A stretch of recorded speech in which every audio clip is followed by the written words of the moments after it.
जितने भी सुर आए सबको भगवान ने विदा कर दिया। असुर भी जितने आए उनको परम धाम भेज दिया। कहते हैं एक बार कल की कथा में पीछे आते हैं, बताते हैं सुखदेव जी महाराज कि एक दिन गोपियां स्नान के लिए जा रही थी, भगवान भी पीछे पीछे लग लिए और ज्यों ही गोपियां गंगा जी में डुबकी लगाई, अपने वस्त्र निकाल करके भगवान ने सभी के वस्त्र जो है इकट्ठे किए और ले जाकर के वृक्ष के ऊपर जो है टांग दिए। जब गोपियों का ध्यान गया कि मेरे वस्त्र कहाँ गए, तब तो विकल हो गई। सोचने लगी बंदर ले गया, लेकिन बंदर तो आया नहीं, तो फिर ले कौन गया। श्याम सुंदर ते दासस्य करवातवोदितम देहि वासांसि धर्मज्ञ नोचिदराज्ञे ब्रुवामहे। गोपियां भगवान से निवेदन करने लगी, जब भगवान को देखती हैं कि हे प्रभु हमारा वस्त्र जो है हमको वापस करो, तो भगवान कहते हैं कि जो है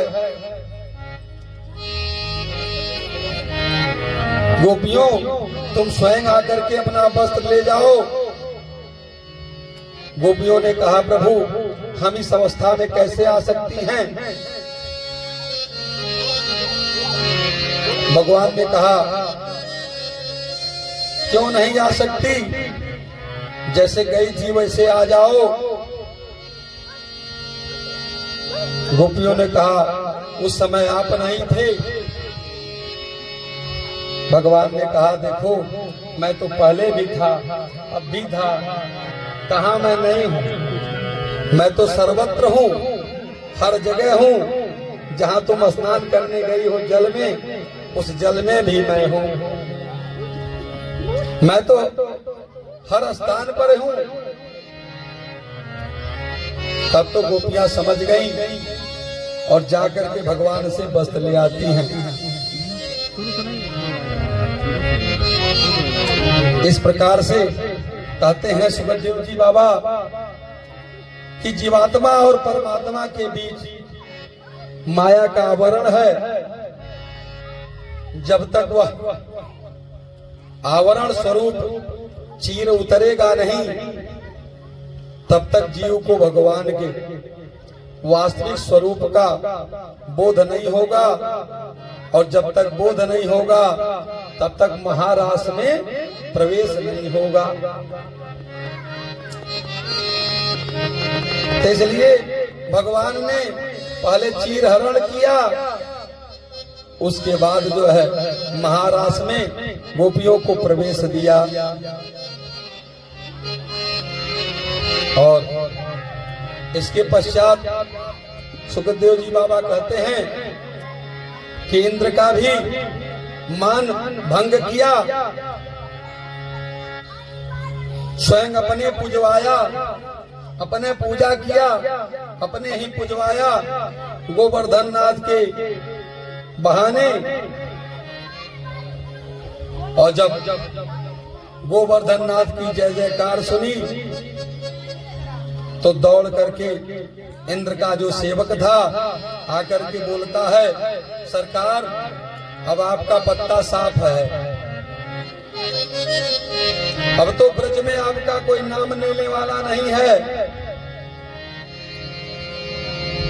सब लोग गोवर्धन नाथ की जय जयकार बोल रहे हैं।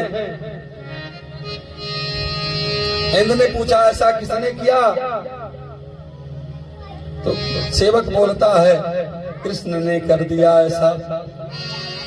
अब तो इंद्र आग बबूला हो गया कहने लगा, भगवान को ही तमाम गालियां देने लगा। वाचालः बालिसम अस्तमज्ञम पंडित मानिनम कृष्णम मर्त्यमुपाश्रित्य गोपा में चक्रुत प्रियम। वाचाल, वाचाल कहते हैं जो बहुत अधिक बोलता हो, वाचाल। तमाम तरह की गालियां देने लगा। इंद्र कहता है, इन ग्वालों ने उस वाचाल कृष्ण की बातों में आकर के मुझ देवराज का अपमान किया है। इसका फल तो इन्हें भोगना पड़ेगा। इंद्र ने सावर्तक मेघों को बुला करके आदेश दिया। सावर्तक मेघ उस समय आते हैं जब प्रलय करना होता है, जब संसार को परमात्मा अपने में समेटना चाहता है, तो उन स्थितियों में सामर्थक मेघों का प्रयोग होता है। लेकिन इंद्र ने क्या किया कि सामर्थक मेघों को आदेश कर दिया कि जाओ ब्रज में प्रलय मचा दो। सब मेघमंडल ब्रजमंडल के ऊपर गड़गड़ाने लगे, जैसे उस दिन वहां आंधी आई थी। अब इसके पहले आंधी आई थी, सब उड़ गया था, माइक वगैरह गिर गया था। तो उसी प्रकार से गड़गड़ाने लगे, भयंकर बरसात होने लगी। अतिवृष्टि से ब्रजवासी कर्षित हो उठे, गोविंद के पास दौड़े दौड़े आए।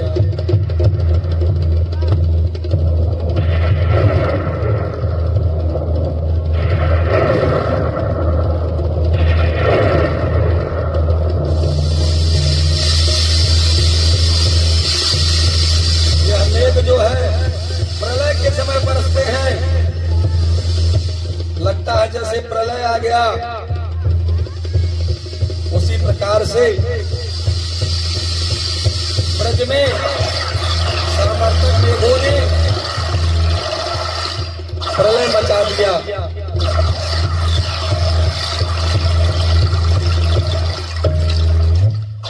गोपी ग्वाल सब घबराए, दौड़े दौड़े आए, गोविंद हमारी रक्षा करो। गोपा गोपीतार्ता गोविंदम शरणं ययुः त्रातुमर्षि देवान कुपिताद भक्तवत्सलः। हे गोकुलनाथ, हे भक्तवत्सल प्रभु, हमें इंद्र के कोप से बचाओ। देवताओं का राजा इंद्र नाराज हो गया है। भगवान ने देखा कि ब्रजवासी मेरे शरण में आ गए हैं, तो जो प्रभु की शरण में चला जाता है, जो कह देता है कि प्रभु आप हमारे हो, हम तुम्हारे हैं, तो भगवान की तो ये प्रतिज्ञा है कि जो एक बार प्रेम से आकर के यह कह दे कि प्रभु हम आपकी शरण में हैं, हम तुम्हारे साथ हैं, तो मैं सभी प्राणियों से उसको अभय प्रदान कर देता हूं।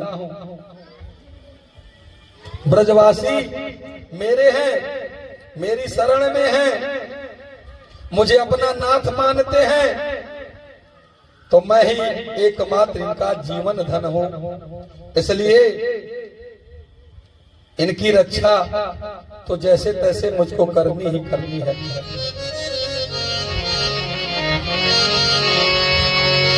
जो भगवान को अपना जीवन धन मान लेता है, अपना सब कुछ मान लेता है, क्योंकि संसार में और कोई धन नहीं है, धन तो केवल प्रभु के नाम का है। जिसके पास प्रभु के नाम का धन है उससे बड़ा धनी संसार में कोई नहीं है। और जो केवल विषयों में रत है उससे बड़ा निर्धन इस संसार में कोई नहीं है। कहते हैं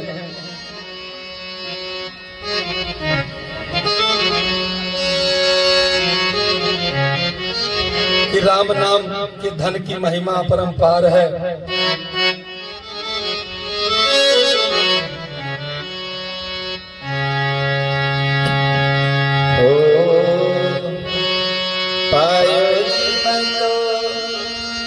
राम रतन धन पायो जीवन राम रतन धन पायो जीवन राम रतन धन पायो जीवन राम रतन धन पायो।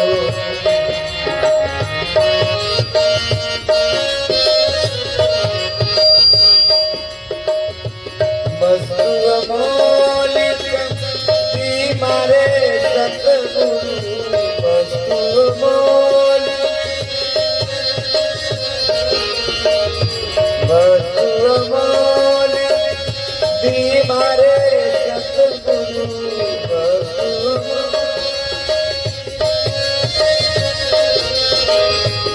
कृपा करी अपनायो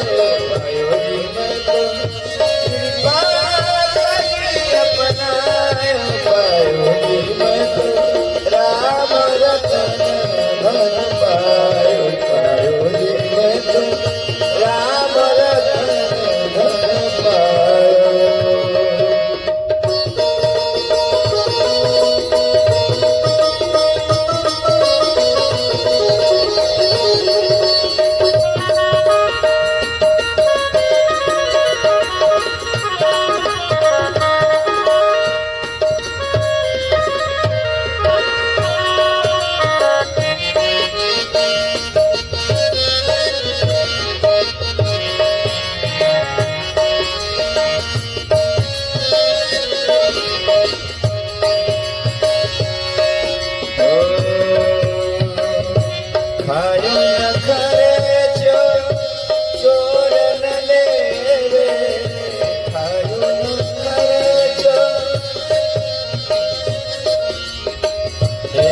कुंदन है मेरा कहती है इस धन को चोर चुरा नहीं सकता, खाने से आदमी खा नहीं सकता। और होता क्या है दिन गुना रात चौगुना बढ़ता है। आयो न करे चोर चोर न ले आयो न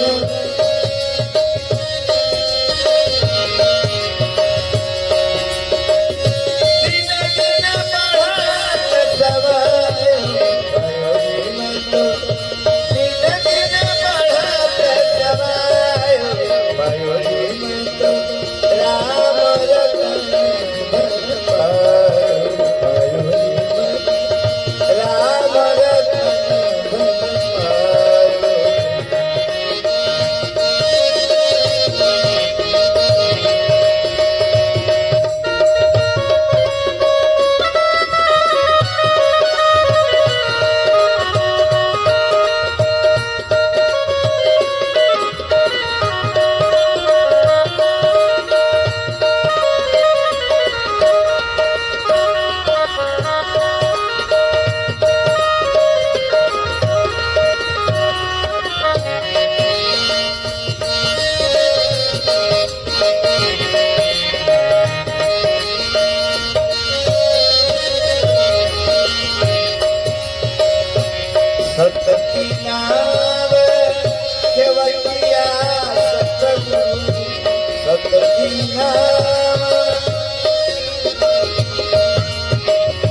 वृंदावन बिहारी लाल की जय। नंद के लाला की।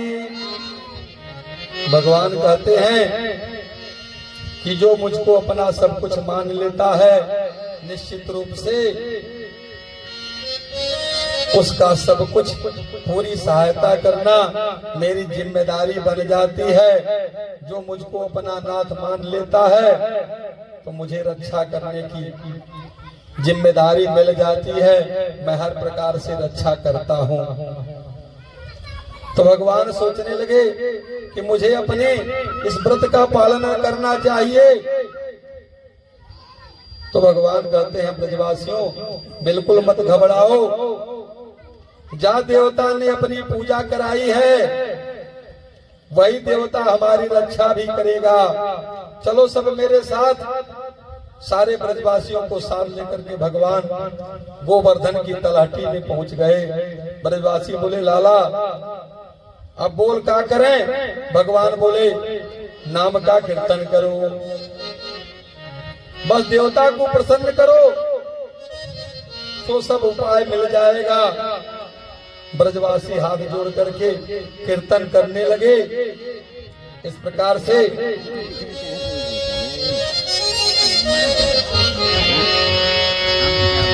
सारे ब्रजवासी कीर्तन करने लगे। श्री कृष्ण गोविंद हरे मुरारे हे नाथ नारायण वासुदेव। श्री कृष्ण गोविंद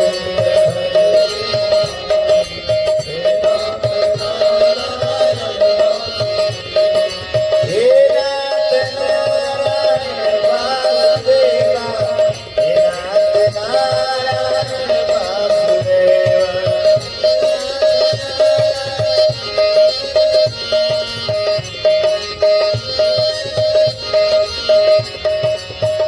कृष्ण गोविंद हरे मुरारे हे नाथ नारायण वासुदेव। कृष्ण गोविंद हरे मुरारे हे नाथ नारायण वासुदेव। हे नाथ नारायण वासुदेव।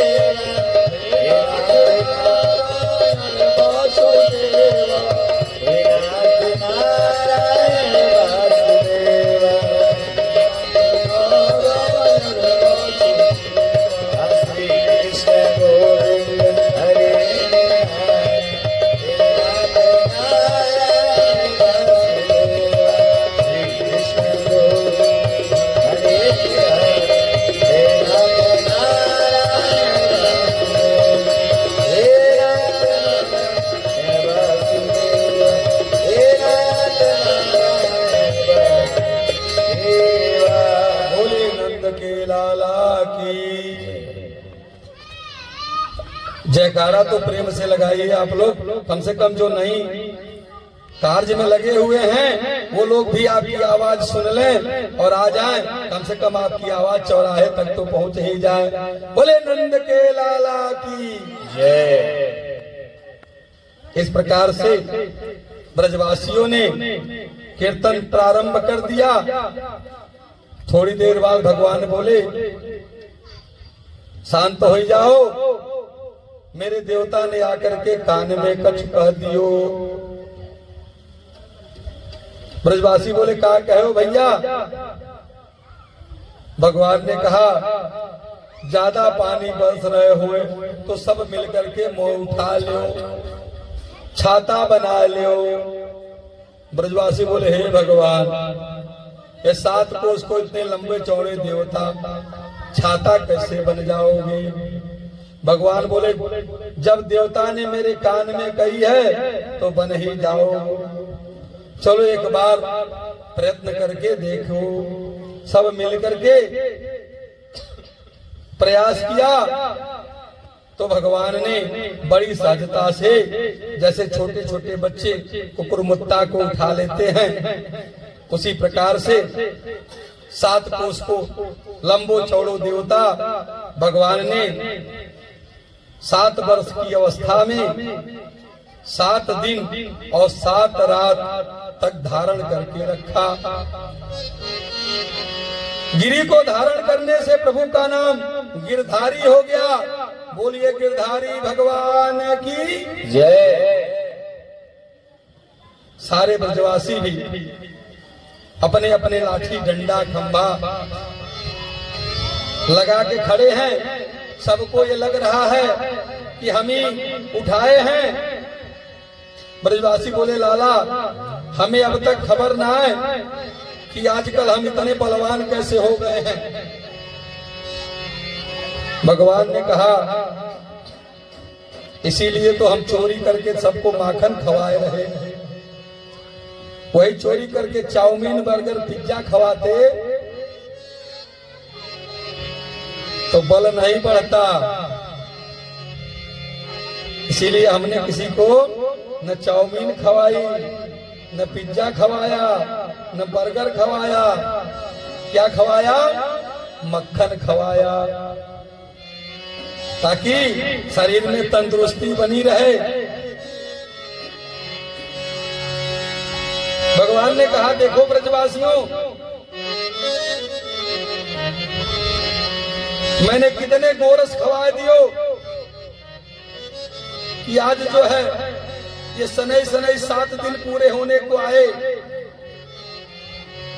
और तुम लोगों के अंदर शक्ति कम नहीं हो रही है, बढ़ रही है। ब्रजवासी बोले लाला एक बात बता, शक्ति तो भरपूर आ गई, हमने इस गोवर्धन को उठा लिया मिल करके, लेकिन एक बात बताओ। भगवान बोले बोलो। ब्रजवासी बोले भैया मेरो कंधा थक जाए तो वह कंधा को लगा लूं, या कंधा थक जाए तो उस कंधा को लगा लूं। दोनों कंधे थक जाए तो सिर को सहारे लगा के खड़े हो जाएं। लाठी डंडा ही अपने साथ हाथ पैरों ठीक कर लें। लेकिन हम को देख रहे हैं कि 7 दिना को एक अंगुलिया पे लगाए खड़े हो। इसमें तमाम महात्मा तर्क देते हैं। कोई कहता है कि भगवान ने एक हाथ पर उठा लिया, लेकिन हमारे ब्रजवासी कहते हैं कि भगवान ने उंगलियां भी नहीं लगाया। उंगलिया का जो ये नख है, इस नख पर गिरवर लीनो धार, कन्हैया मेरो बारो। नख पर गिरवर लीनो धार, कन्हैया मेरो बारो।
कन्हैया मेरो बारो, कन्हैया मेरो बारो, कन्हैया मेरो बारो, कन्हैया मेरो बारो, कन्हैया मेरो बारो, कन्हैया मेरो बारो, कन्हैया मेरो बारो, नट पर गिरवर लेनो नार, कन्हैया मेरो बारो, नट पर गिरवर लेनो नार, कन्हैया मेरो बारो।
लाला की नरम कलैया पानी मुर्गन जायवा की पैया, लाला की नरम कलैया,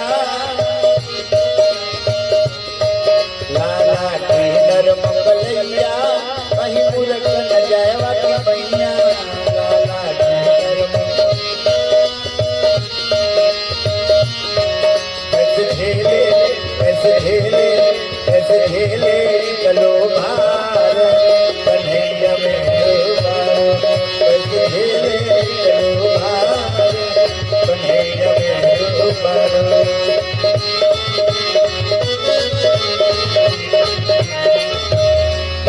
कन्हैया मेरो बारो, कन्हैया मेरो बारो, कन्हैया मेरो, कन्हैया मेरो बारो, कन्हैया मेरो बारो।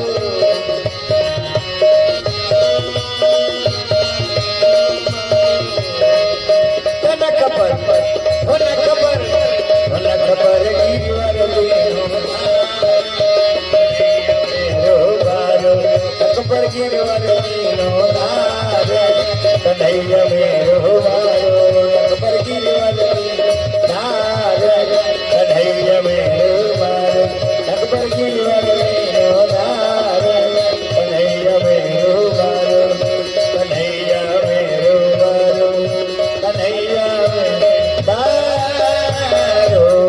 बोले नंद के लाला की। फिर बहुत बहुत हल्की आवाज है आप लोग, थोड़ा तेज से जयकारा लगाइए। लग रहा है कई दिन से भूखे हैं आप लोग, व्रत रहे हैं क्या? तो जयकारा जोर से लगाइए। बोले नंद के लाला की। भगवान बोले मेरे बिना अकेले संभाल सकोगे? ब्रजवासी बोले दारी के तू कहा सोचे कि तेरी अंगुलियों पे ही सब धरो है का? अरे हम सब इतने लाठी डंडा कंधा लगाए खड़े हैं, सब बेकार है का? अरे जाकर आराम कर कन्हैया।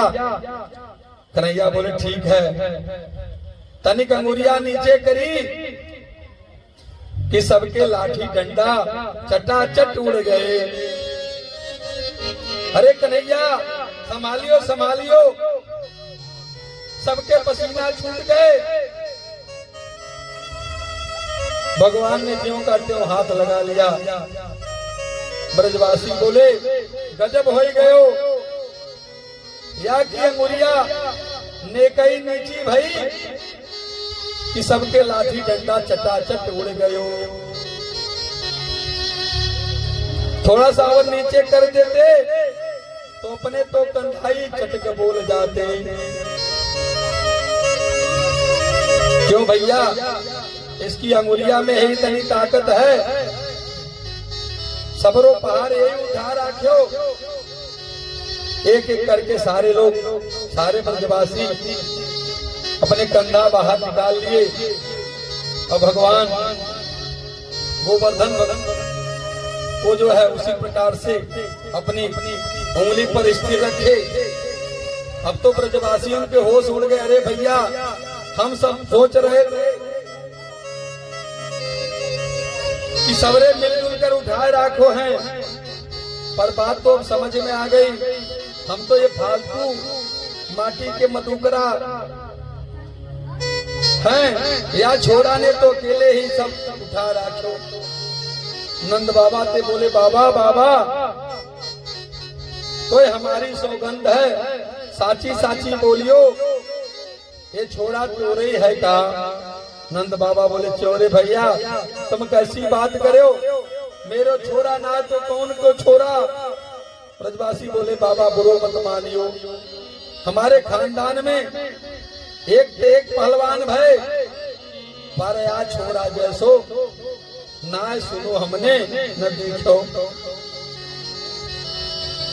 क्व सत्ता है नो बालः क्व महादिविधारणम् ततो नो जायते शंका ब्रजनाथ तवात्मजे। हे ब्रजनाथ, हमें तो शंका हो रही, ये छोरा तेरो ना है, ये तो साक्षात भगवान है।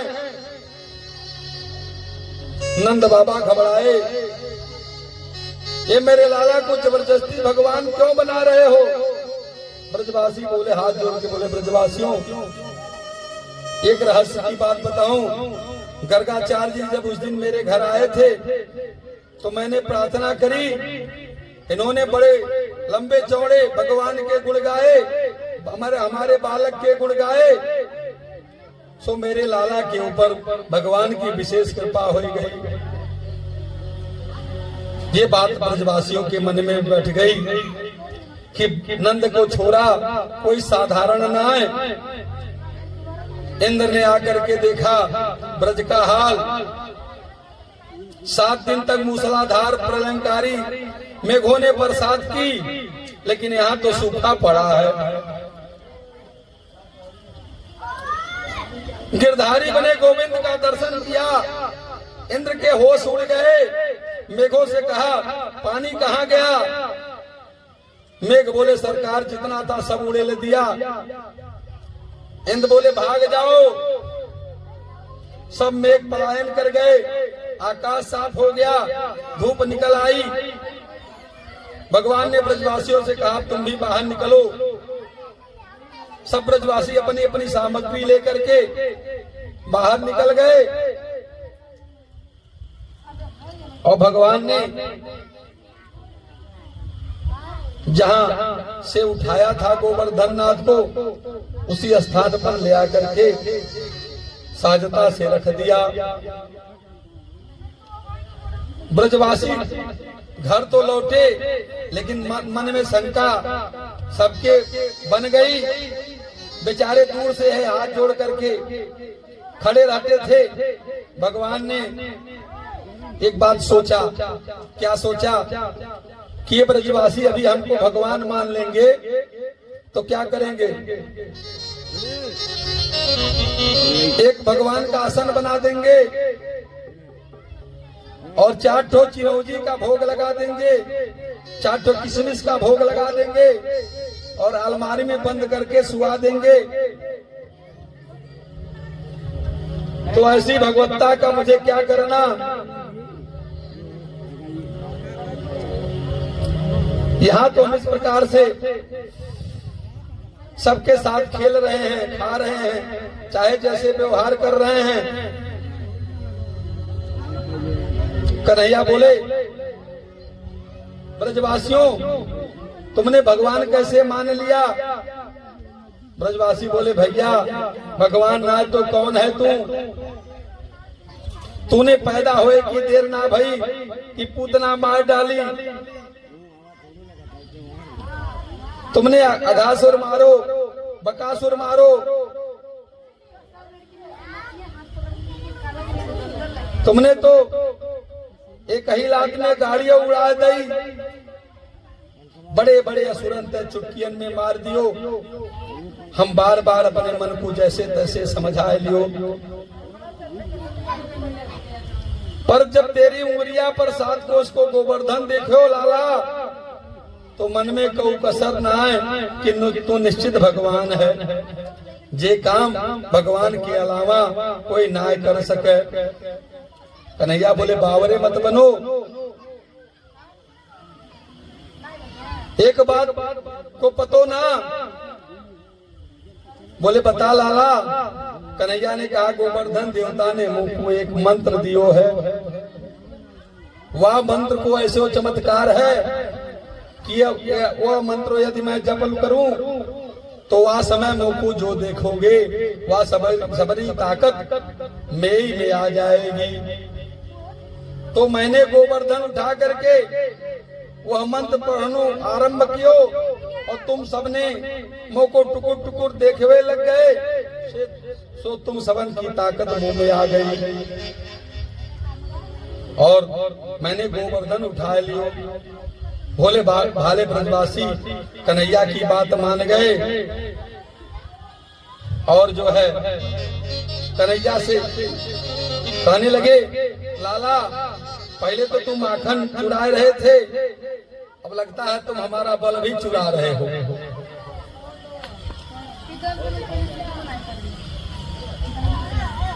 तो इस प्रकार से कार्तिक शुक्ल प्रतिपदा के दिन गोवर्धन नाथ की पूजा भई। द्वितीया को भैया दूज का त्योहार मनायो। तृतीया को नवमी पर्यंत 7 दिन तक इंद्र ने पानी बरसाया। 10वीं तिथि को एकांत में आकर के इंद्र ने भगवान की 10 श्लोकों में स्तुति की। कुछ श्लोक हम भी गुनगुना देते हैं। विशुद्ध सत्तम तव धाम शांतम तपोमयम जस्त मस्तकम मायामयोयम गुण संप्रवाहो न विद्यते ते ग्रहणानुबंध अहमिंद्रो हि देवानां त्वं गवा इंद्रतां गवा गतः गोविंदाय लोके त्वां गायन्ति भूयभावका। इंद्र क्षमा याचना करते हुए 10वीं को इंद्र गए और दूसरे दिन एकादशी आई। इस प्रकार से इंद्र ने कामधेनु को आगे करके भगवान की स्तुति किया और तभी से भगवान का नाम गोविंद पड़ गया। बोले गोविंद भगवान की। अब जो है इंद्र क्षमा याचना किया। दूसरे दिन एकादशी आई। नंद बाबा निर्जला एकादशी का व्रत करते थे। एकादश्याम निराहारा समभयर्च जनार्दनम अस्नातुम नंदस्तो कालिंद्याम दशमा जलमा विशत। नंद बाबा एकादशी का व्रत किए, भगवान की विशेष पूजा अर्चना किए और जो है जाकर के आराम किए। 12 बजे नंद बाबा को भ्रम हो गया कि ब्रह्म बेला हो गई। सो अर्धरात्रि में ही स्नान करने जमुना जी में पहुंच गए। उस समय क्योंकि रात में 12 बजे से 3 बजे के बीच जल में स्नान नहीं करना चाहिए। 12 से 3 जल में स्नान नहीं करना चाहिए। वरुण देवता सोते हैं उस समय। लेकिन नंद बाबा को भ्रम हो गया। नंद बाबा उसी बीच में पहुंच गए। वरुण के दूत नंद बाबा को ले जाकर के बांध करके जो है नीचे रख दिए। सगरे ग्वाल बाल दौड़ते हुए आए। अरे भैया कन्हैया, कन्हैया तेरे बाबा जमुना जी में डूब गए। सुनते ही भगवान दौड़े और जमुना जी में मार डुबकी। तुरंत पहुंच गए वरुण लोग। देखा कि वहां नंद बाबा बंधे हैं। वरुण सिंहासन पर डटे थे, जो प्रभु का दर्शन किया तुरंत खड़े होकर के स्वागत करने लगे। अद्य मे निवृत्तो देहो द्वैवार्थोऽधिगता प्रभो तव पाद बाजो भगवन्न वापो पारमध्वजन। महाराज, हमारा तो जीवन धन्य हो गया। सरकार अहो भाग्य की आप पधारे। कहिए प्रभु, अचानक कैसे आना हुआ? भगवान बोले वाह वाह, हमारी महिमा गा रहे हो और हमारे पिताजी को बांध करके पटक रखा है। जो सुना नंद बाबा भगवान के पिता हैं, वरुण बेचारे हमरा गए, माफी मांगने लगे। क्षमा करना सरकार, अनजाने में हमारे मूर्ख इन दूतों ने बड़ा भारी अपराध कर दिया है। अब तो अजानता मामके न मूढ़े न कार्य वेदिना हानि तो यम तो पिता तद भगवान क्षमोर्हति। प्रभु हमारे अपराध को क्षमा करें, ये अपराध अनजाने में हो गया। बार बार माफी मांगी और तब तक वृंदावन में हल्ला मच चुका था। सारे ब्रजवासी आ गए। नंद बाबा को लेकर के भगवान बाहर निकले। नंद बाबा बोले मत पूछियो ब्रजवासियों, आज तो गजब हो गए। हमें खबर ना है कि समय क्या है। हम आधी रात में चले आयो, पर जैसे ही डुबकी लगाई तमाम हट्टे कट्टे छोड़ा, मुको दबो चले गए, भीतर ले गए और न जाने कहां से वहां एक बड़ो भारी राजा के सामने प्रस्तुत कर दियो। मैं कुछ ना बोल सकूं, पर ना जाने तय घूम तो भयो मेरे कन्हैया पहुंच गयो। कन्हैया सेवा की कारजदारी निगर परी कि सबरे आके पावन में लोटपोट हो गयो।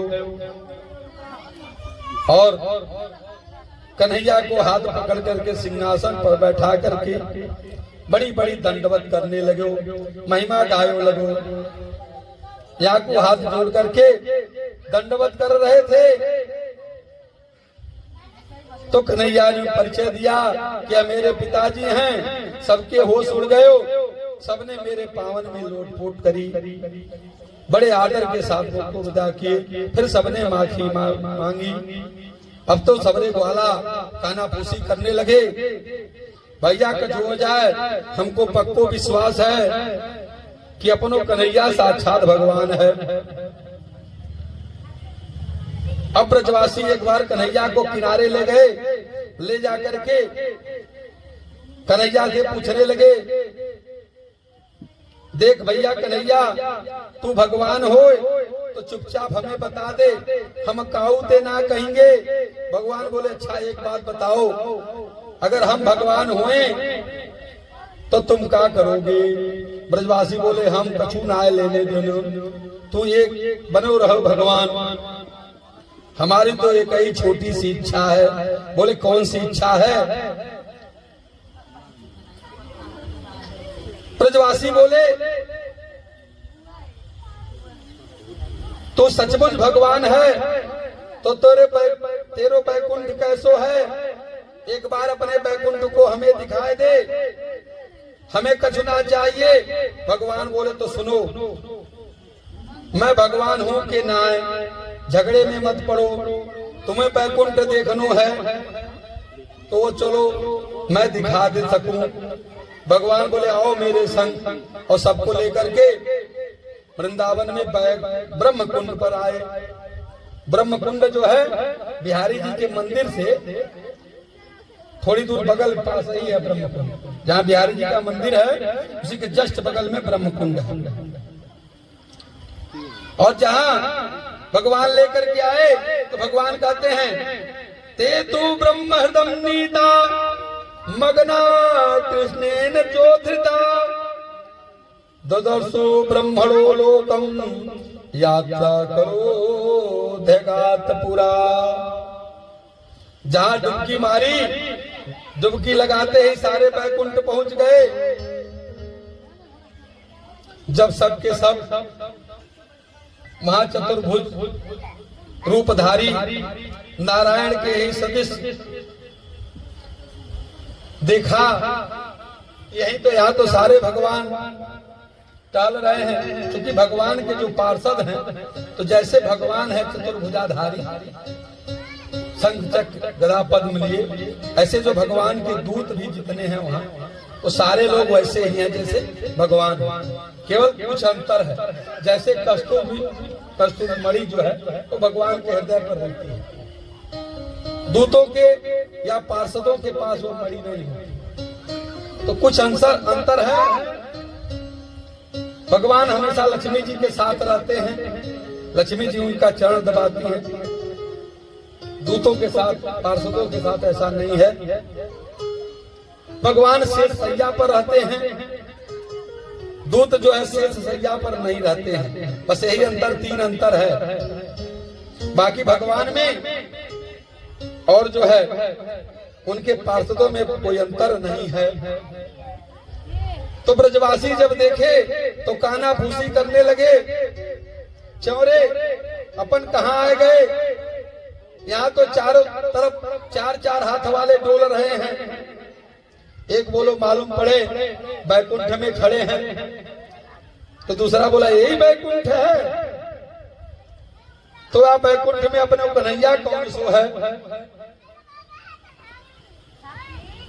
सो पता लगाओ। बोले चलो याते पूछें। एक भगवान के पार्षद के पास जाकर बोले भैया जी राम राम। उसने इशारा किया मौनम मास्ताम, मतलब मौन रहो। ब्रजवासी बोले राम राम। एक ऐसो बैकुंठ को काउते राम राम ना करे। दूसरे बोले भैया हर जगह की अपनी अपनी भाषा होती है, कहीं कहीं राम राम बोला जाता है, कहीं राधे राधे बोला जाता है, कहीं बम बम भोले बोला जाता है, तो कहीं हाय हाय बोला जाता है, तो कहीं बाय बाय बोला जाता है। जैसी देश जैसा देश वैसी भाषा। ब्रजवासी बोले अपनी भाषा यहाँ कौन समझोगे, तो अपन यहाँ कहाँ घूमे। सकल सूरत तो जो है एक ब्रजवासी बोला ओ देखो कन्हैया जो है 1000 फन वाले सर के ऊपर बैठा है। अब तो ब्रजवासी को पक्को विश्वास हो गए कि सकल सूरत तो कन्हैया जैसी मिल रही है। सारे लोग आगे जाने लगे, भगवान के पार्षदों ने रोक दिया, सावधान, यहां से कोई आगे नहीं जा सकता। सारे लोग देख रहे हैं, ब्रह्मा खड़े हैं, भगवान रुद्र खड़े हैं, सारे लोग वहां आसपास खड़े हैं, पंचानन त्रिपुरारी खड़े हैं, चतुरानन ब्रह्मा खड़े हैं। सारे देवता वैदिक मंत्रों से भगवान की स्तुति गान कर रहे हैं। ये देख करके ब्रजवासी बावरे हो गए, हे भगवान ये तो विचित्र बैकुंठ है। अभी तक तो 4-4 हाथ वाले दिख रहे थे, अब तो 5-5 मुख वाले दिख रहे हैं। बड़े ठाठ है अपने कन्हैया के। ये देख करके सबको आश्चर्य हो रहा है। नंदाद्यस्तु तम दृष्ट्वा परमानंद निवृता कृष्णं च तद्वत्सन्दोभिः अश्रूयमानासु विस्मिता। ब्रजवासियों के आनंद का पारावार नहीं रहा, लेकिन जब ये प्रभु का दिव्य भव्य ऐश्वर्य देख करके ब्रजवासी घबरा गए। भैया कहाँ फंस गए, ये विदेश वाली बात है। कोई व्यक्ति विदेश में फंस जाए तो वहां की भाषा आता जाता कुछ नहीं हो तो व्यक्ति घबरा जाता है। अब कैसे यहाँ से जाएंगे। अब तो ब्रजवासी बड़े चक्कर में पड़ गए, कन्हैया को याद किया और जैसे डुबकी मारी थी उसी में तुरंत उछल करके सब कूदे और फिर सब बाहर निकल गए। तो देखा भगवान कन्हैया हाथ में बंसी लिए मंद मंद मुस्कुरा रहे हैं। सबरे ग्वाला कन्हैया से निपट गए। भैया आज तैनो गजब कर दियो लाला, जीवन में पहली बार बैकुंठ देखो, 4 मुख वाले, 4 हाथ वाले, 5 मुख वाले। कन्हैया बोले कैसो लगे बैकुंठ? ब्रजवासी बोले भैया कौनो वा बैकुंठ को आनंद ही आनंद है, तेरे तो गजब के ठाठ हैं। जब यहाँ 100 फन वाले कालिया को के ऊपर आप तुमने नृत्य किया तो वहां तो जाकर के तुम 1000 फन वाले शेषनाग के ऊपर बैठ गए। अब देखिए बैकुंठ के भगवान अति दुर्लभ और वृंदावन में भगवान इतने सुलभ हैं कि जो है थोड़ी सी छाछ पर, थोड़ी सी मक्खन पर ग्वालियां उनको नचा रही हैं कि कन्हैया एक ठुमका मार दे, पसंद आ गए हो तो तुमको छाछ खिलाऊंगी, तुमको जो है मक्खन खवाऊंगी, ताजो ताजो मक्खन खवाऊंगी। तो इस प्रकार से कन्हैया को नचा रही हैं। कन्हैया को नचा रही हैं। बोले लाला बैकुंठ सो तो बढ़िया, ये अपनो वृंदावन है, वहां तो किसी से कोई राम राम ना कर सके। यहाँ तो कम से कम हम तुम्हारे साथ बैठ के खेल कूद रहे हैं, लड़ रहे हैं, कबड्डी खेल रहे हैं, तुम्हारे साथ जो है कुश्ती लड़ रहे हैं, प्रेम ते खावे, प्रेम ते खेले, प्रेम ते कूदे। तो आनंद के साथ खेलवे कूदो के ब्रज में मिले, वह बैकुंठ में कहा धरो है, तू बैकुंठ अपने पास रख, हमारो तो वृंदावन लाख गुड़ा बढ़िया है। राधे राधे राधे वृंदावन नामय पार, राधे राधे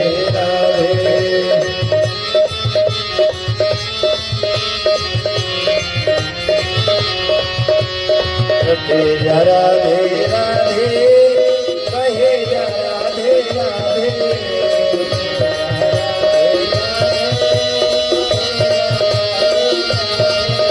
राधे राधे राधे कहे राधे राधे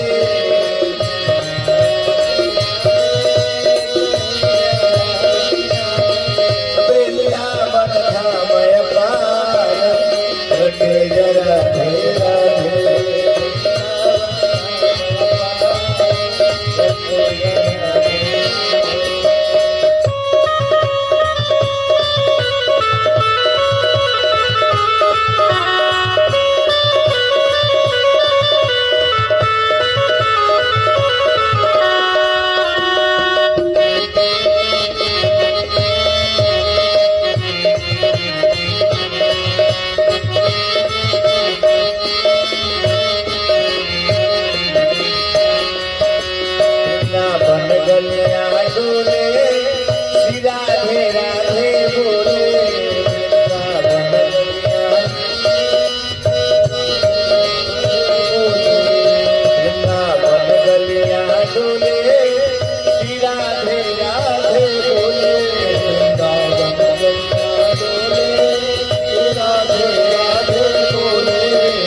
सुंदर है केवल को भी दुर्लभ है यह ब्रज नीरज सुंदर है केवल को भी दुर्लभ है यह ब्रज नीरज सुंदर है केवल को भी दुर्लभ है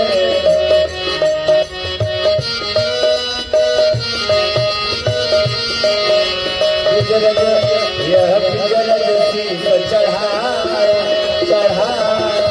जपे राधे राधे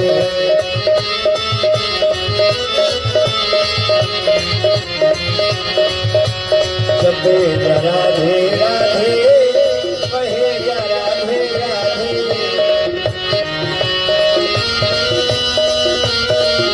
हे वृंदावन धामय पार रखे राधे राधे वृंदावन पार रखे वृंदावन धामय पार रखे राधे राधे वृंदावन धामय पार रखे राधे राधे रखे राधे राधे रखे राधे राधे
संग की दुनिया क्या जाने भाई क्या जाने क्या जाने भाई क्या जाने मुझे लगी श्याम संग की दुनिया श्याम संग की दुनिया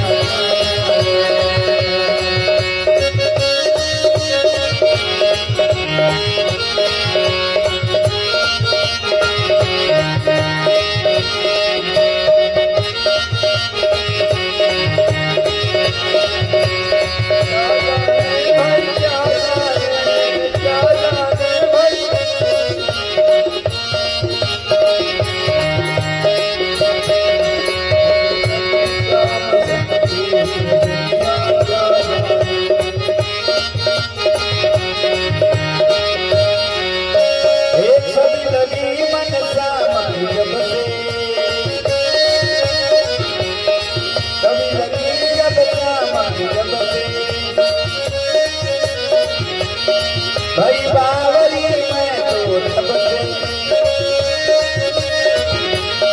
भाई बावरी मैं तो तब से बाधे मती डोर मोहन से गाता तोड़ा मैंने जग से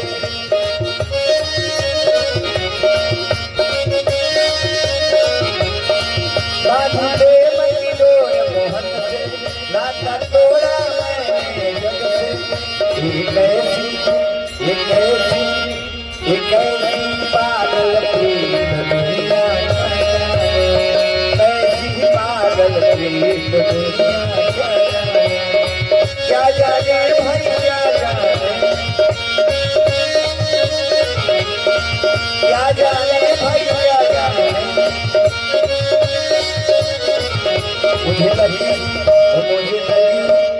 मुझे लगी श्याम संग की दुनिया मुझे लगी श्याम संग की दुनिया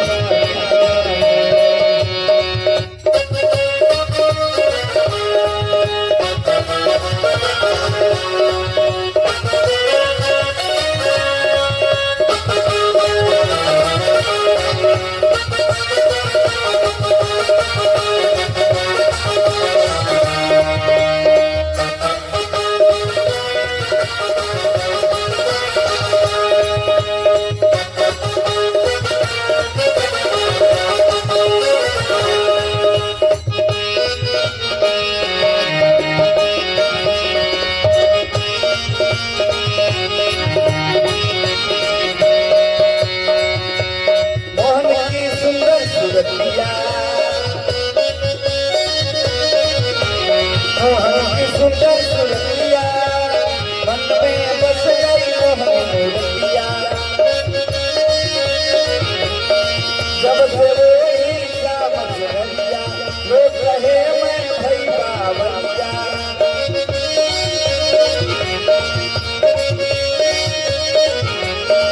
जब से वो श्याम सुरतिया लोग कहे मैं भई बावरिया मैंने छोड़ी जग से दुनिया मुझे लगी श्याम संग की दुनिया क्या जाने भाई क्या जाने क्या जाने भाई क्या जाने मुझे लगी श्याम संग की दुनिया मुझे लगी श्याम संग की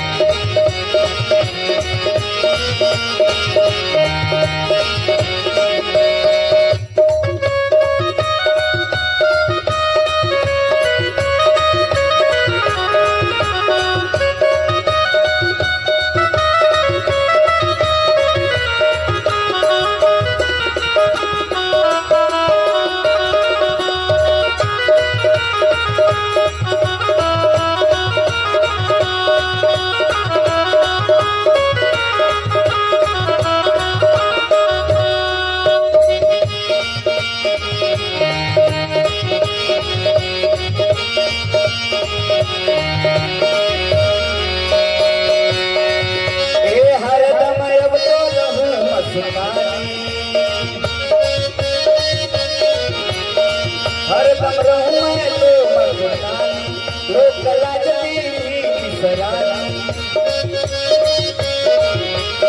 रूप राज अंग अंग समानी, हैरत हैरत रहूं दीवानी।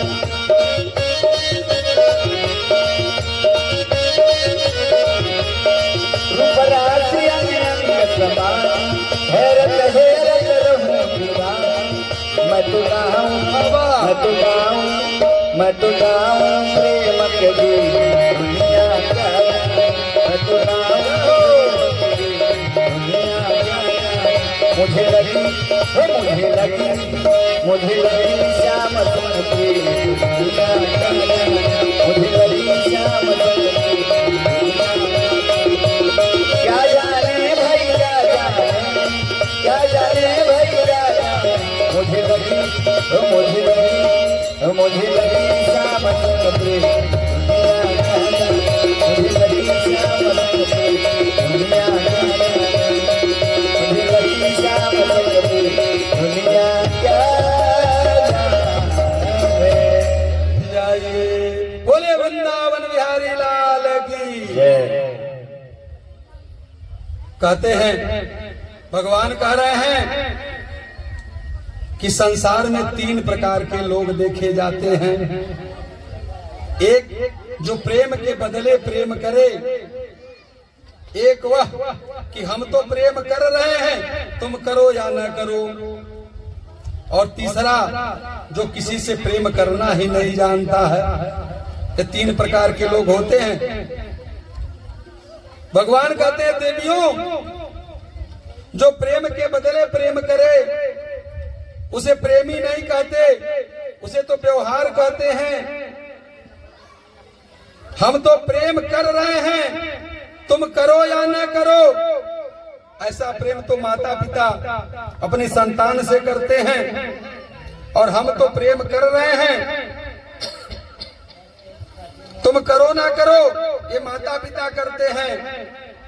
और जो किसी प्रकार से प्रेम नहीं करते वो 4 प्रकार के होते हैं। कौन कौन होते हैं? पहला आत्मा राम, दूसरा जो है आप्त काम, और तीसरा क्या है? अकृतज्ञ, और चौथा गुरु द्रोही। ये 4 प्रकार के लोग तो प्रेम ही नहीं करते। अब आत्मा राम के बारे में जानिए। आत्मा राम संत होते हैं, वो अपने शरीर से ही प्रेम नहीं करते तो दुनिया से क्या प्रेम करेंगे। अब तक काम की बारी दूसरे नंबर पर आती है। जिसके सारी कामनाएं पूर्ण हो गई हों, वो किसके लिए प्रेम करेगा? उसके मन में तो कोई इच्छा नहीं होगी। तीसरा होता है अब अपकृतज्ञ, अर्थात कृतज्ञ व्यक्ति जो किसी का किया हुआ उपकार नहीं मानता है, किसी से प्रेम नहीं करता, वो स्वार्थी होता है। और चौथा होता है गुरु द्रोही, जो प्रेम करने वालों को भी लूटने में कसर ना छोड़े। प्रेमी को ही जो लूट ले वही गुरु द्रोही है। गोपियां कहती हैं तो हमें तो ये कृष्ण जो है 4थे नंबर के नजर आ रहे हैं। भगवान ने सुन लिया, बोला है देवियों तुम मुझे गुरु द्रोही समझ रही हो। गोपिकाओं ने कहा गुरु द्रोही नहीं है तो कौन है? क्योंकि बंसी बजाकर तुमने बुलाया, रोता हुआ छोड़ के भाग गए, और जो है फिर आए तो नृत्य किया। गोपियों ने तमाम दृष्टांत दिया। भगवान ने कहा गोपियों निराश न हो। भगवान ने दिव्य महाराज के नृत्य का सुखदेव जी किस प्रकार से वर्णन कर रहे हैं कि जैसे मेघ मंडलों में बिजलियां चमक रही हैं, कन्हैया की श्याम छटा दामिनी की तरह दमक रही है, उसी प्रकार से ये गोपियां भी अब नृत्य करने भगवान के साथ नृत्य करना शुरू कर दी। कितना बढ़िया दृष्टांत दिया है। उसी नृत्य के बीच में बाबा पहुंच गए, हमारे भोले बाबा। बोले देवियों, मुझको तो नटराज राज कहते हैं और 350 साल से ज्ञानवापी में बंद था। सरकार आई, धर्मयुक्त सरकार आई और ज्ञानवापी से निकल करके आ रहा हूं। गोपियों ने कहा, नहीं महाराज, यहां दाढ़ी मूछ वालों का कोई काम नहीं है। भोले बाबा ने कहा, देवियों एक बार तो मुझे भी मौका दो, हम भी बहुत बढ़िया नाच लेते हैं। गोपियों ने कहा, यहाँ पुरुष जो है प्रवेश वर्जित है, पुरुष तो केवल कृष्ण हैं, बाकी तो सब जो है गोपियां हैं। भोले बाबा दौड़ कर गए, जमुना में स्नान किया, प्रेम सरोवर में डुबकी मार करके बढ़िया लहंगा फरिया ओढ़ लिया, चुनरी हाथ भर का घूंघट डाल लिया, गोपियों के झुंड में जाकर के मिल गए। लेकिन सब कोई ना पहचान पावे, लेकिन हमारे कृष्ण कन्हैया तो तुरंत पहचान जाते हैं। बाबा को पहचान गए। कन्हैया ने कहा, ओ मेरे गोपेश्वर नाथ। तब से वृंदावन के बीच में भोलेनाथ विराजित हैं, जिनका नाम गोपेश्वर नाथ है। आज भी वहां जो है गोपेश्वर नाथ मंदिर लिखा हुआ है वृंदावन में। इस प्रकार से काम को भस्म करने वाले शिव जहां गोपी बन करके स्वयं ठुमका मार रहे हैं, उस रास मंडल में काम का प्रवेश भला कैसे हो सकता है। इसलिए अब जो है कहते हैं कि ब्रिगेडियन गोविंद का जो महाराज हुआ, इसे कोई प्रेम पूर्वक वर्णन करे या श्रवण करे, भगवान की विशुद्ध भक्ति उसको प्राप्त हो जाती है। उसके हृदय में काम रोग सर्वथा समाप्त हो जाता है। यह सुखदेव जी महाराज ने इस रास की महिमा बताई। अब जो है इस प्रकार से कहते हैं,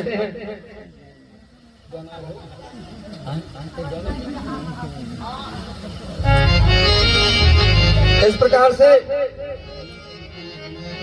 इस रास में बाबा भी नृत्य कर रहे हैं, भोले बाबा भी, कन्हैया भी नृत्य कर रहे हैं, सारी गोपिकाएं भी नृत्य कर रही हैं। तो हम एक बार और फिर बाबा के साथ, कन्हैया के साथ एक ठुमका और लगा लें।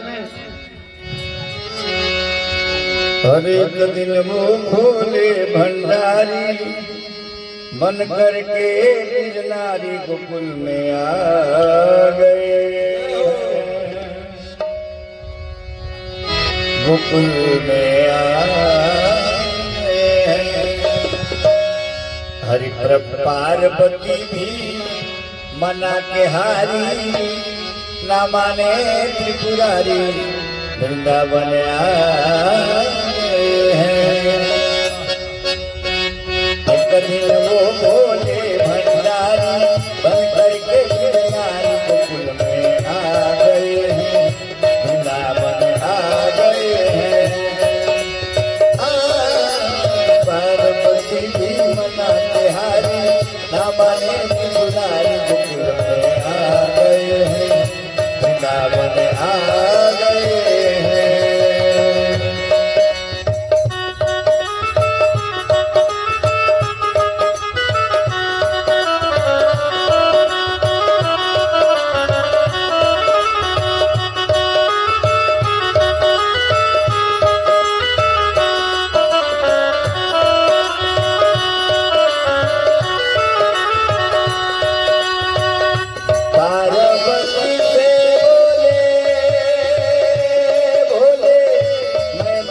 चलूंगा तेरे संग में, तेरे संग में।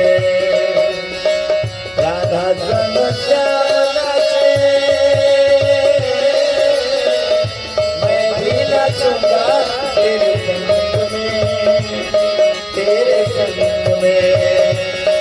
हरि दास रचेगा मुझ में भारी, दास रचेगा मुझ में भारी। हमें दिखाओ प्यारी गोकुल में आ गए, गोकुल में आ गए। एक दिन वो भोले भंडारी बन करके गिरधारी गोकुल में आ गए हैं, गोकुल में आ गए हैं।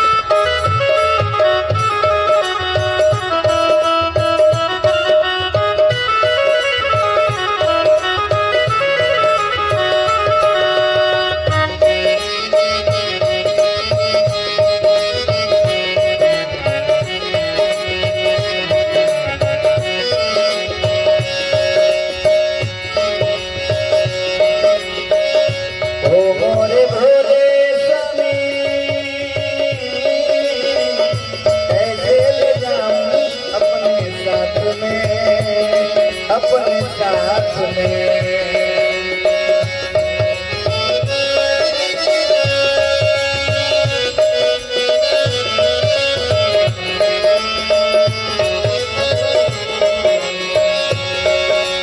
हे श्याम के सिवा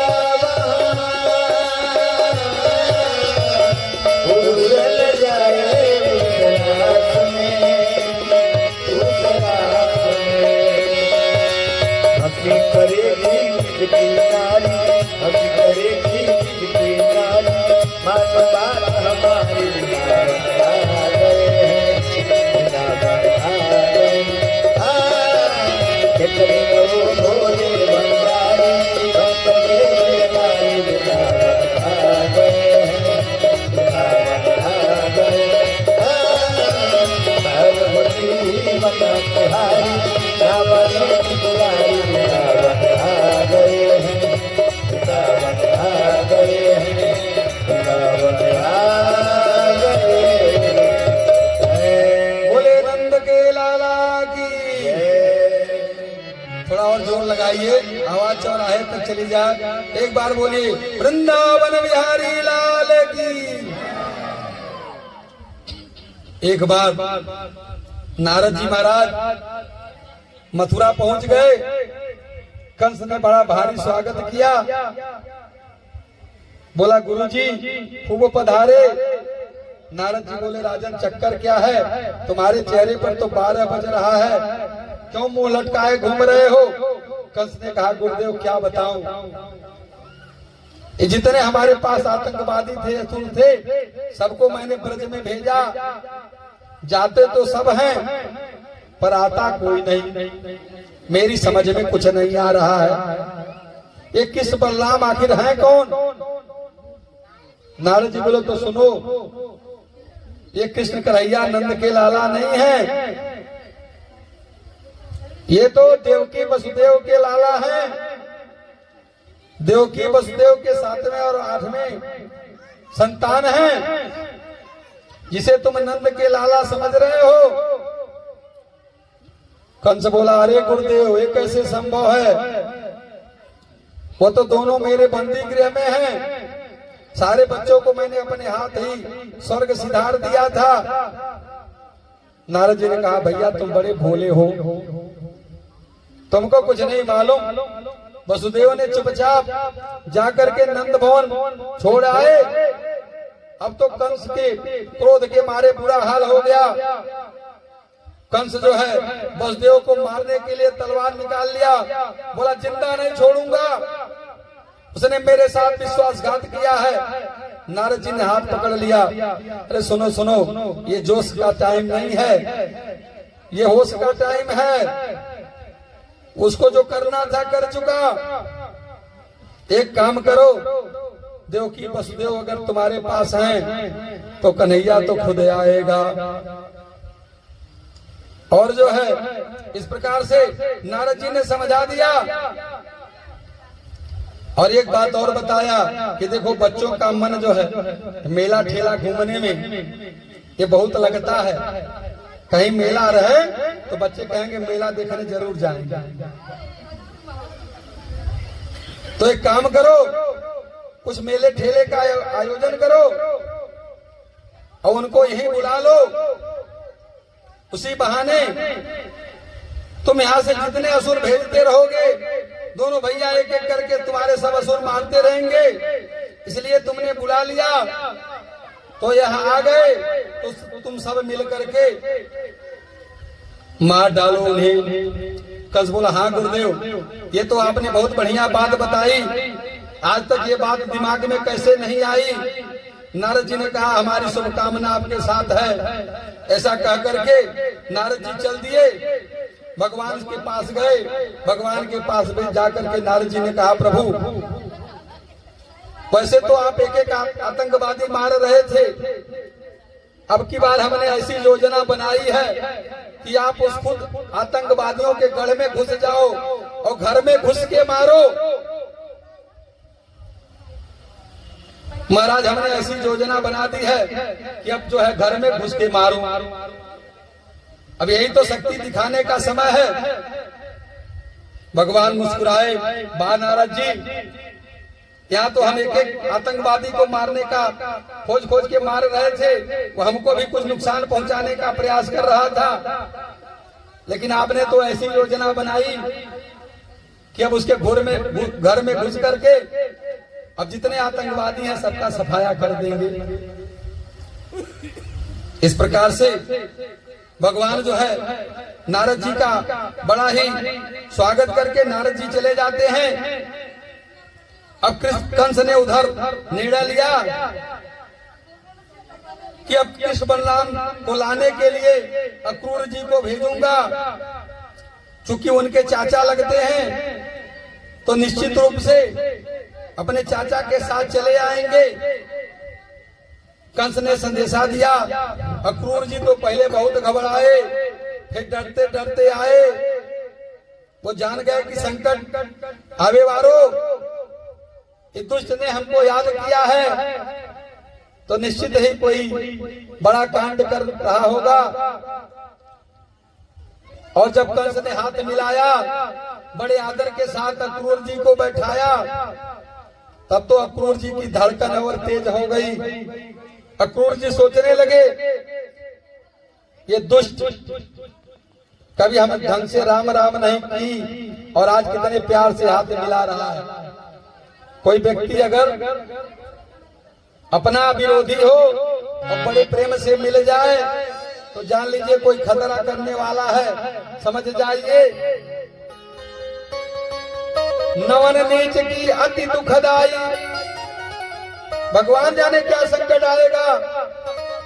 सावधान होकर के हाथ जोड़ के बोले सरकार इस दास को कैसे याद किया।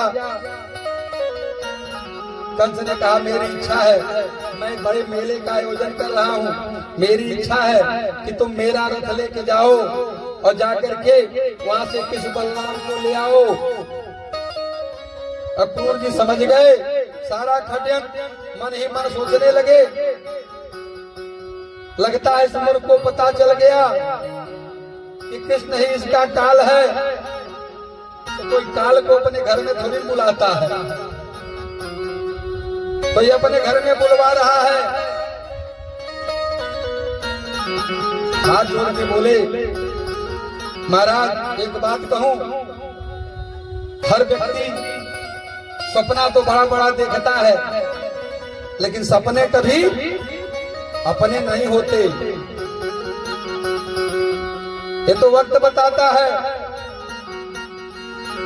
और अक्रूर जी चले, सुबह के चले मथुरा से और वृंदावन पहुंचते पहुंचते शाम हो गई। कहते हैं कि अक्रूर जी इतने विकल थे, वृंदावन से मथुरा जाने में अधिक से अधिक 2 घंटा, लेकिन अक्रूर जी को सुबह चले थे, शाम हो गई और गौचारण करके जब गोविंद वापस आए तो गायों के पीछे चलते चलते अक्रूर जी भगवान के चरण चिन्ह निहारते हुए चल रहे हैं। और इस प्रकार से उन सुकोमल चरणों की को देख करके बहुत ही पुलकित हो रहे हैं। और जहां देखा कि भगवान के चरणों में वज्र, अंकुश, ध्वजा आदि के चिन्ह अंकित हैं, पहचान गए, रथ से कूद पड़े और उस ब्रजरज को अपने माथे से लगाने लगे। अक्रूर जी ने कहा, ये मेरे प्यारे के चरण चिन्ह हैं, मैंने पहचान लिया, क्योंकि प्रियतम की हर वस्तु प्रिय लगती है।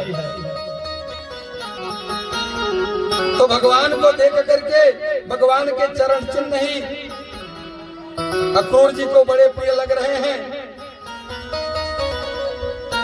और सोच रहे हैं कि गोदोहन की बेला है, दोनों के हाथ में दोहनी है, दोनों भैया गलवहिया डाले हैं, कन्हैया के श्याम बाण पर पीतांबर लहरा रहा है और दाऊ के गौर बाण पर नीलांबर लहरा रहा है।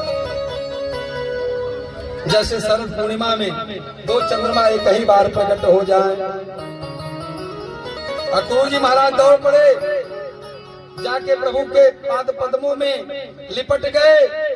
ऐसा प्रेम उमड़ा कि छुड़ाने पर भी नहीं छुड़ा, जैसे तैसे उठे, हृदय से लगाया।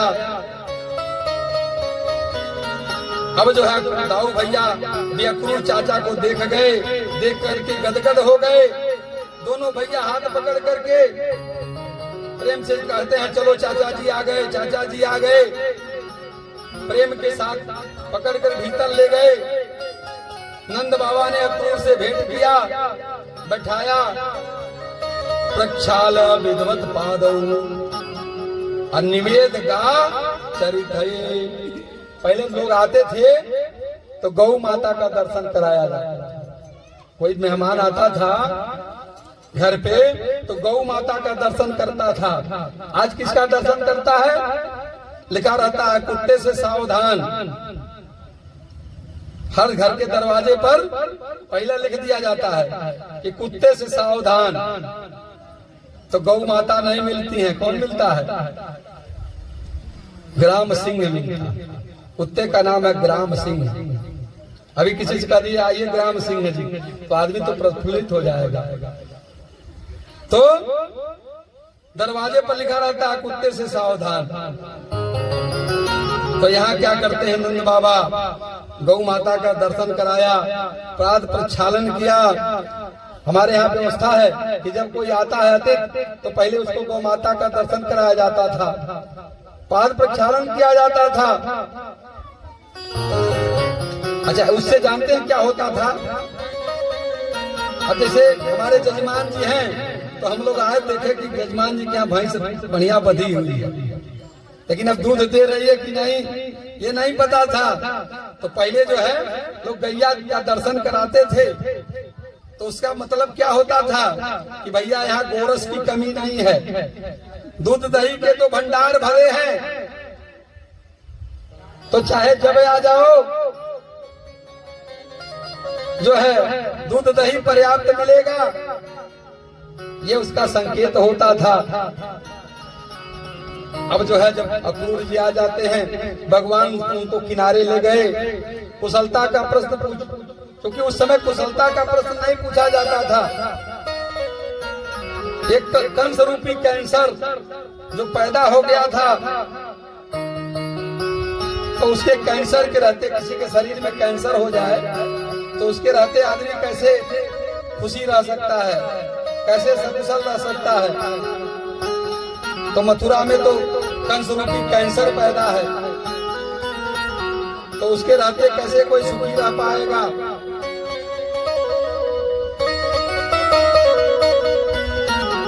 भगवान को अक्रूर जी ने इस कैंसर नामक बीमारी का सारा हाल जो है ठीक ठीक प्रकार से समझा दिया, सारा खड्यांत बचा दिया। भगवान हंसकर बोले, चाचा जी जब मामा जी ने हमें याद किया है तो हम तो मामा जी से मिलने जरूर जाएंगे। अब जो है जो थोड़ी दूर रास्ते में जाते हैं तो गोपियां घेर लेती हैं, कहती हैं महाराज इनको जाने नहीं देंगे। लेकिन भगवान ने समझा दिया गोपियों से, ये तो संजोग वियोग आते रहते हैं, 2 दिन में एक की बात है। कल अपना मथुरा का मेला घूम लूंगा, परसों अपने घर वापस आ जाऊंगा, 2 दिन की बात है। तुम क्यों अधीर हो रही हो, मैं परसों आ जाऊंगा। तो गोपियों के आशा जग गई, आपस में बोली, बहन हमारे प्यारे को मथुरा में जाएं, इन्हें कितना सुख मिलेगा। तो इसके लिए हम लोग जो है इनके सुख में बाधा नहीं डालेंगे। और रथ पर बैठ करके भगवान बेग से अक्रूर जी को इशारा किया, अक्रूर जी बेग से रथ दौड़ा करके चले गए, चलते चले गए। और जहाँ जमुना जी के किनारे पहुंचे तो अक्रूर जी के मन में विचार आया कि ये धन्य है ब्रज गोपियां, ये कितना प्रेम करती हैं। और एक विचार और आया जमुना जी को देख करके कि थोड़ा स्नान हो जाए। अक्रूर जी स्नान करने लगे तो क्या देखते हैं कि जल में भी कृष्ण बलराम बैठे हैं। ऊपर आते हैं तो देखते हैं रथ में भी बैठे हैं। अब तो अक्रूर जी को समझ में आ गया कि ये जो है वसुदेव के पुत्र नहीं हैं, ये तो स्वयं साक्षात परम ब्रह्म परमात्मा हैं। और फिर बैठा करके कृष्ण बलराम को लेकर के चले, मथुरा में प्रवेश किया कि पूरी मथुरा में हल्ला मच गया। ए भैया, ये पूतना को मारवे वाले छोरा आए गयो। कोई कहे 7 कोस को गोवर्धन उठाने वाले लाला आए गयो।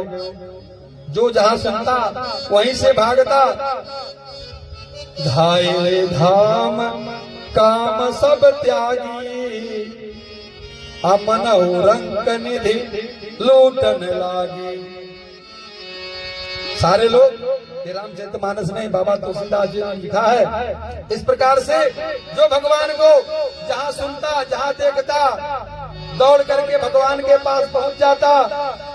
सब पागलों की तरह भाग रहे हैं। जो देवियां देखती लोक लाग मर्यादा छोड़ करके देहरी से बाहर नहीं निकलती थी, वो आज वो खोले भाग रही हैं। वह निकल गए हो, वह जा रहे हो।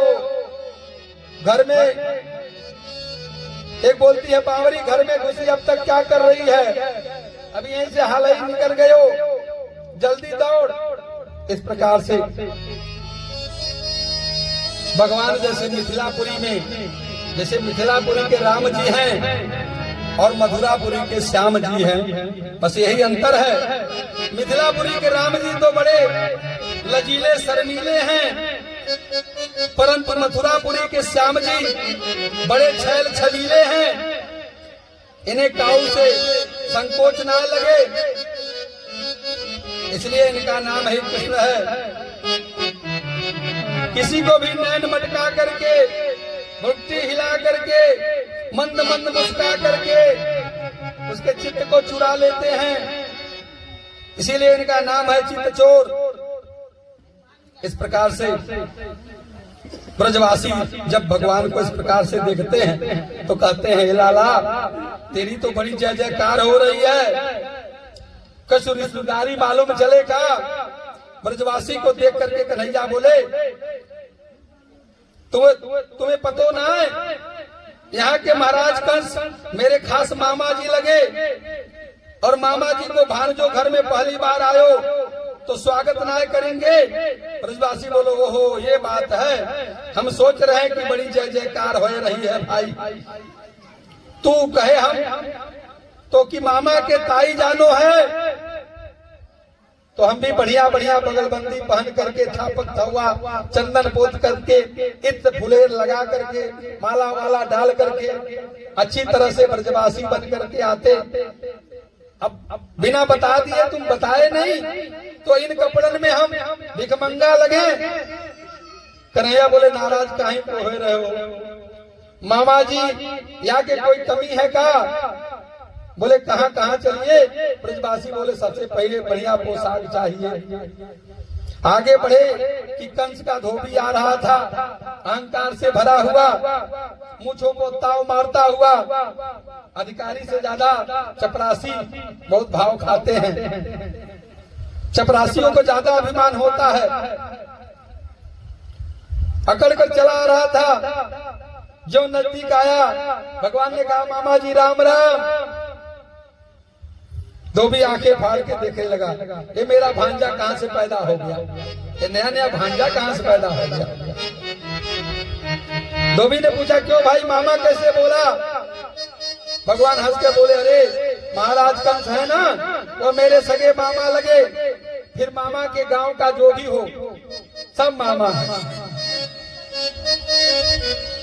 तो सबरे मामा, याते नाते आप ही मामा। धोबी बोला अच्छा तुम्हें किस बलराम हो का? मुझे सब मालूम है, तेरे मामा ने तुझे क्यों बुलवाया है। भगवान ने कहा जब तो तुम्हें सब पतो है तो दो चार कपड़े अपनी कोठरी से दे दो। सुनते ही धोबी लाल पीला हो गया, गालियां सुना डाली, अरे जंगली कहीं के, गायों के पीछे भागते हो, ये राजसी वस्त्र तुमने कभी देखा है? तो भगवान ने घुमा के थप्पड़ मारा, एक ही थप्पड़ में उस धोबी का सर कट करके दूर जाकर के गिरा। ब्रजवासियों ने जोर के जय जयकार लगाई और अपने अपने कपड़ा छाप लिए। अब तो ब्रजवासी चल रहे हैं, लेकिन चल कैसे रहे हैं? जैसे सड़क बहार रहे हैं। इतना बड़ा कपड़ा हो गया कि सड़क बहारने लगे। दर्जी ने देखा, हंसी आ गई, भैया ये नया फैशन कहां से चल गया? पहले तो फैशन था कि कपड़े में कहीं फटा होना नहीं चाहिए, लेकिन आजकल का फैशन क्या चल गया कि जगह जगह फटा हो तो नया फैशन है। आजकल सब लोग जीन्स जो पहनते हैं फटा फटा पहनते हैं, फटा कपड़ा नहीं पहनना चाहिए। तो आज तो फटे का बोलबाला हो गया, लेकिन वहां तो दर्जी ने देखा,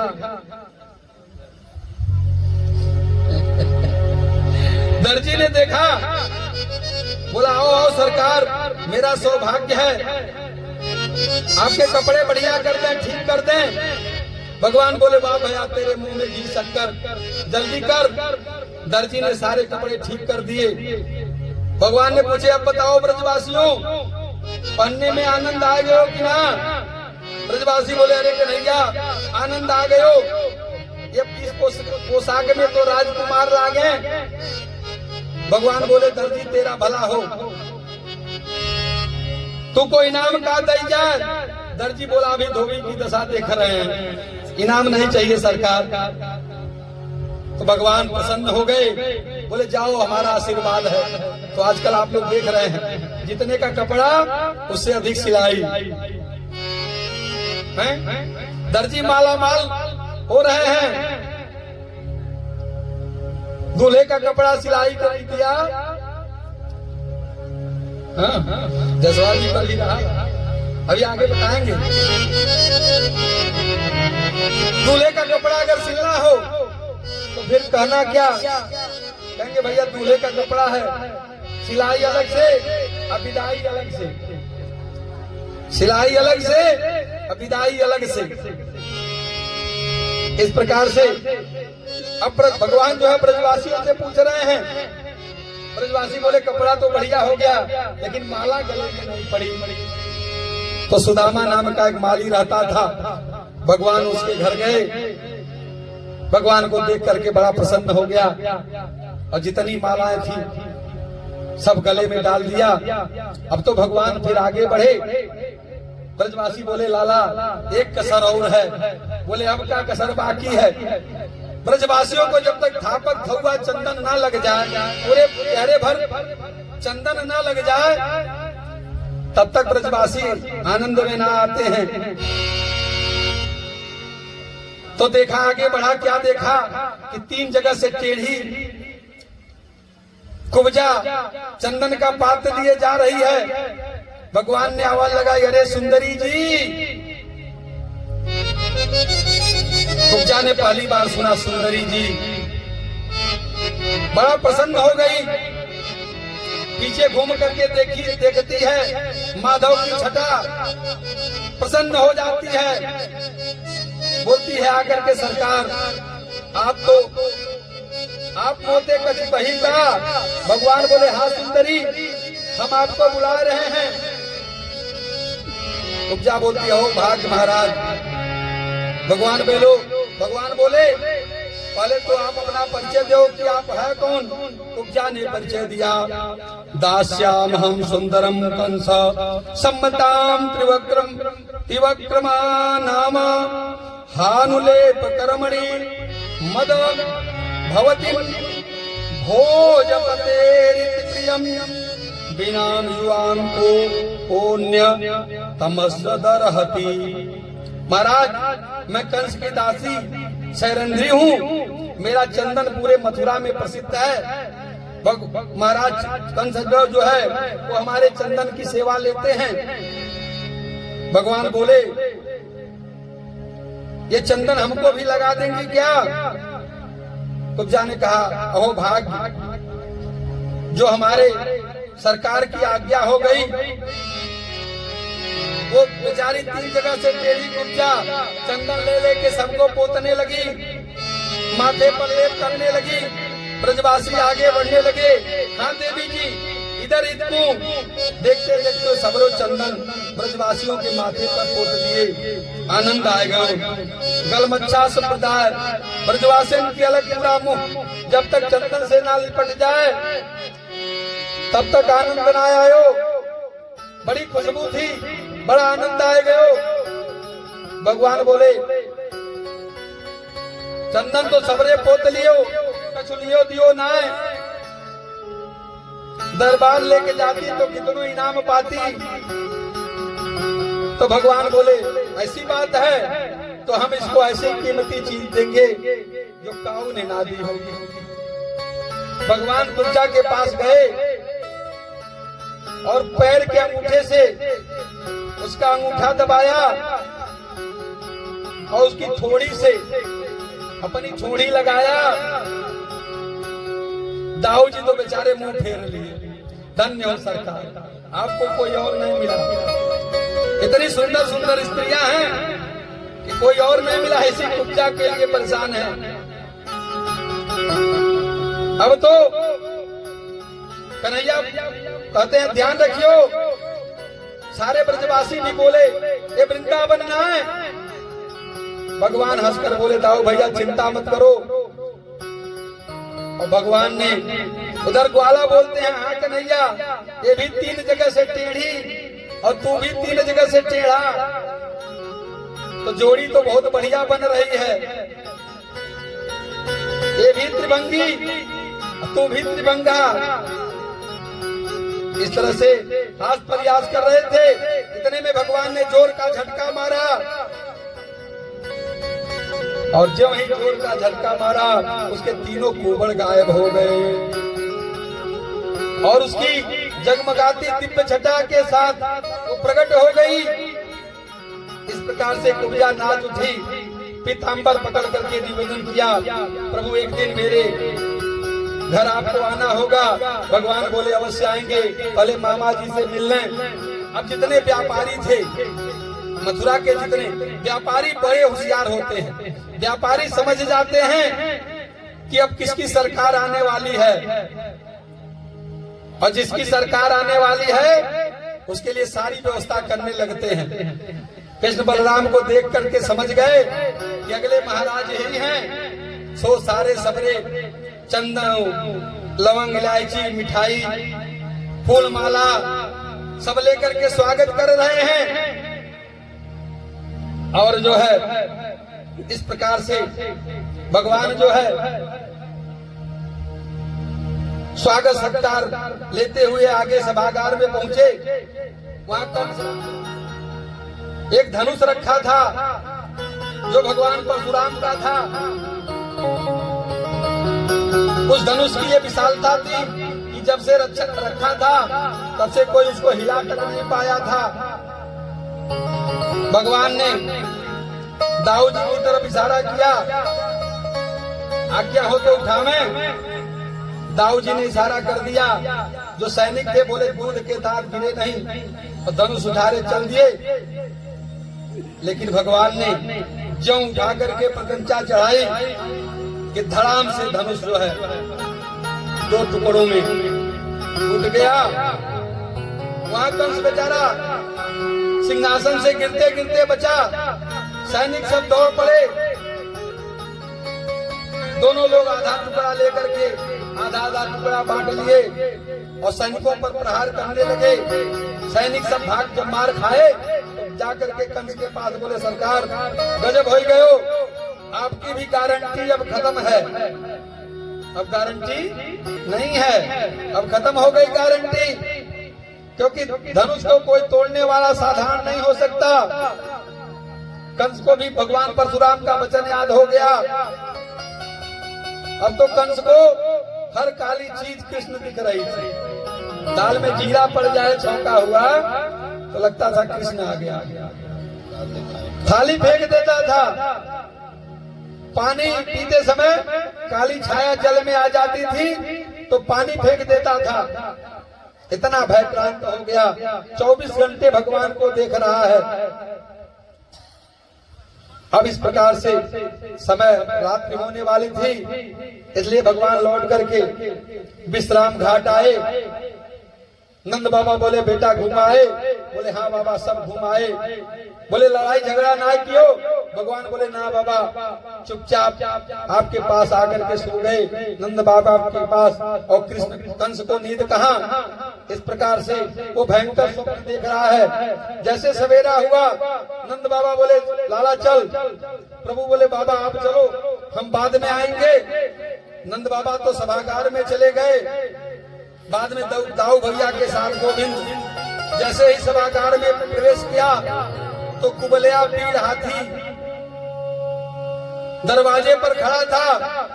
भगवान ने कहा महावत हाथी हटा लो। महावत हाथी नहीं हटाता है।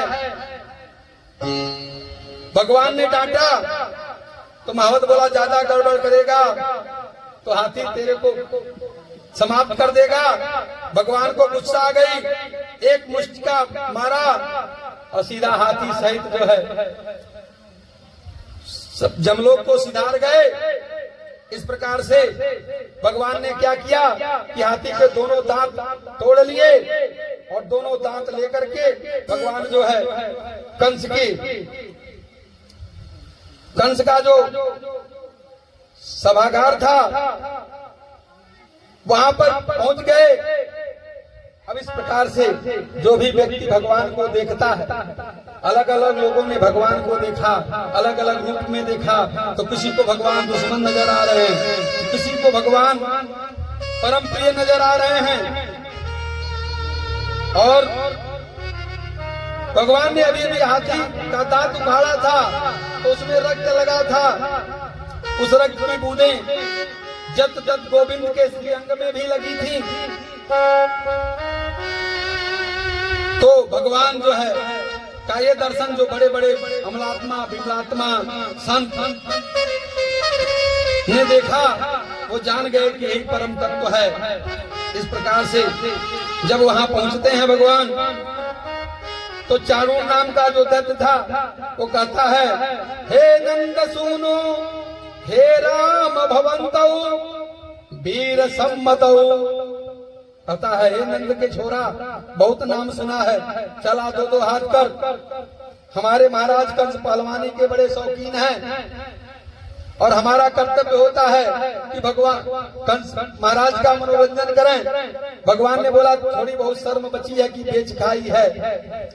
और इस प्रकार से जब नहीं मानता है, बाला भयम क्रीडयामो यथोचितम। इस प्रकार से भगवान ने जब चाणूर को अट्ठास करते देखा तो भगवान भी हाथी का दांत लेकर के खड़े हो गए। इधर से जो सगरे ग्वाल बाल थे वो भी आ गए, बोले कन्हैया घबराइयो मत, हम कहाँ को आए तेरे संग, होगी सो देखी जाएगी। पूतना वाले हाथ दिखाए डार। ग्वाल वाला क्या बोले कि पूतना वाले हाथ दिखाए डार। भगवान बोले अच्छा तुम सबन की इच्छा है, अरे आजा भैया। वैसे हमने बाबा ने मना कर राखी, पर तेरी कुछ ज्यादा श्रद्धा दिख रही है। और अखाड़े में आ गए। 1 घंटा युद्ध हुआ, कंस से रहा नहीं गया, क्रोध आने लगा, चारों को इशारा किया और भगवान ने उसको एक मुक्का मारा, वहीं छाती उसकी विलीन हो गई और चारूण वहीं गोविंदाय नमो नमः। इस प्रकार चारूण का वध हो गया। उधर बलराम जी ने भी मुष्टिक को मार डाला। अब जो है इस प्रकार से सारे पहलवान जुट गए। भगवान ने सबको मार करके एक कूट नाम का दैत्य था, कूदता हुआ आ गया। कन्हैया ने उसे दौड़कर 2 मुक्के मारे, उसका भी राम नाम सत्य हो गया। बाकी तो सारे अपने प्राण बचा कर भाग लिए। इस प्रकार से जब कंस देखता है तो वो कुछ सोच पाता, इससे पहले ही भगवान पहुंच गए कंस के सिंहासन के पास और कंस के बाल पकड़ लिए और घुमा करके याद दिला रहे हैं कि मेरी माँ देवकी को विवाह बेला ने तूने केस पकड़ करके गिराया था, देवकी नंदन तुझे गिराने आया है। और यह याद दिला करके जोर का धक्का मारा। कंस हड़बड़ा करके सिंहासन से धड़ाम से नीचे गिरा। छाती पर कन्हैया कूद पड़े। कंस के रहे से प्राण भी चले गए। और कंस का जब वही तमाम हुआ, कंस के 8 भाई वे सभी हथियार लेकर मारने दौड़े। अकेले दाऊ महाराज ने हाथी के दांत से आंखों को ठिकाने लगा दिया। अब तो हाहाकार मच गया, भगवान की जय जयकार होने लगी। बोले कंस मर्दन भगवान की। अब जो है इस प्रकार जब कंस का अंत हुआ, नंद बाबा अपने लाला को समझ गए। बाबा से मिलने के पश्चात भगवान अपने माता पिता देवकी वसुदेव के सम्मुख आए।